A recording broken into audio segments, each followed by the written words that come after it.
Hey everyone, it's Jade with 3 Alanas, and I wanted to hop on really quick and kind of share something that I challenged myself to do earlier this year, and that is the no spend January. Okay, so basically you're spending the whole month of January and reducing your costs.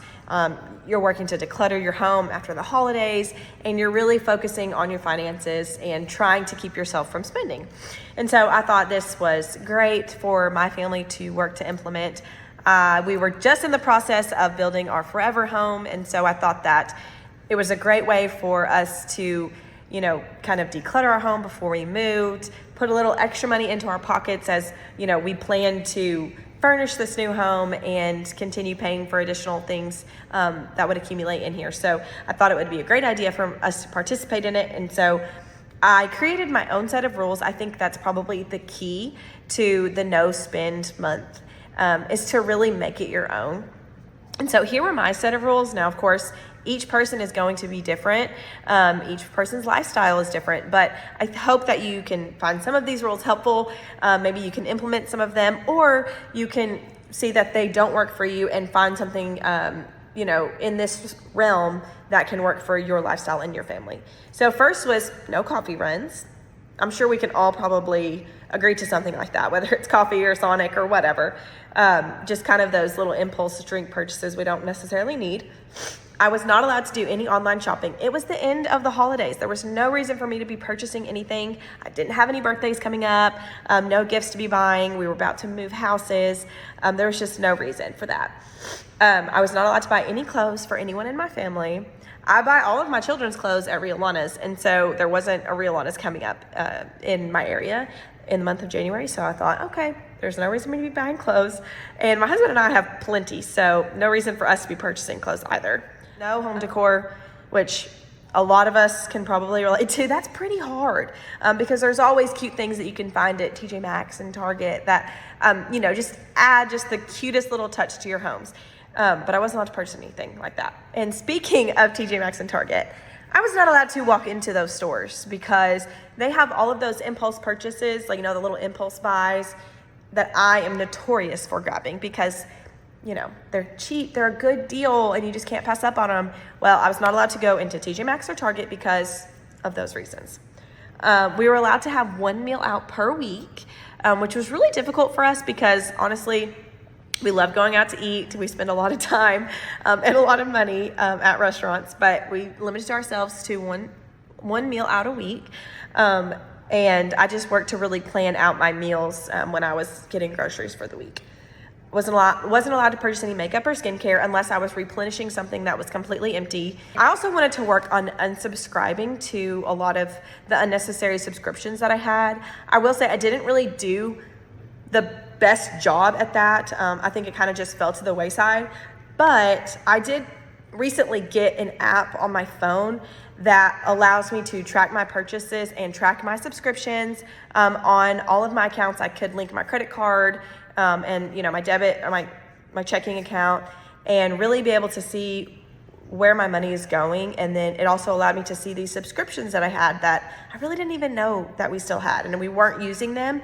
So I recently got that app and was able to unsubscribe from a ton of subscription things that I didn't really use. I did want to kind of go over things that worked, things that didn't work.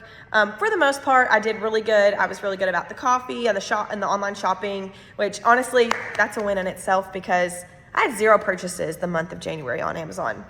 My husband probably was doing a happy dance because I always spend money on Amazon. And again, it's just the ease of being able to see it right there and click, and it delivers to your doorstep in 2 business days. And so I was really proud of myself on that one.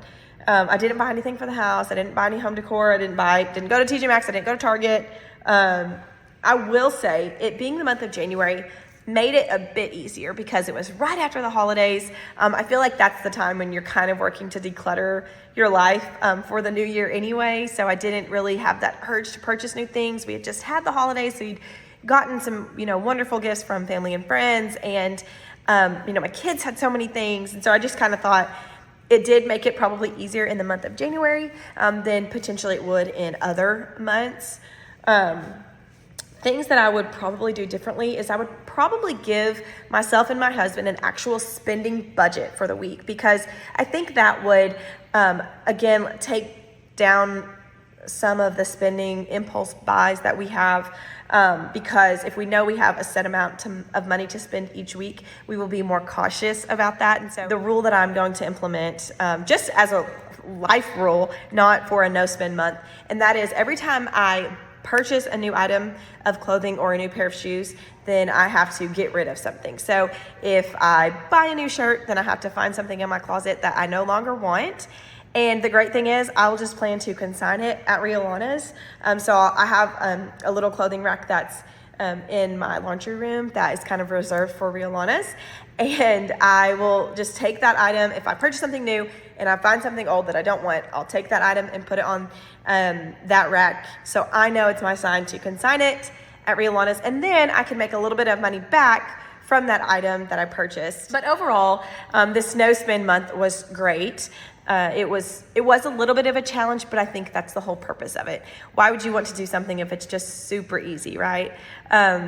But it also gave me some time to really reflect on my spending, reflect on the things that are utilizing my time at home, not shopping online, but really spending time with my family and, spending time with the kids and my husband, and maybe it's decluttering certain parts of the home. So there's other ways that I could have spent my time, and so I think overall it was a really great experiment, and I plan to do this throughout the year now, kind of sporadically. If maybe it's every other month, I haven't quite handled all the details with that, but maybe I'll plan to do a no spend every other month or every quarter, just to kind of give us that little Kickstarter we need to remind ourselves to be more mindful about our spending. And so I hope that something in here was helpful for you.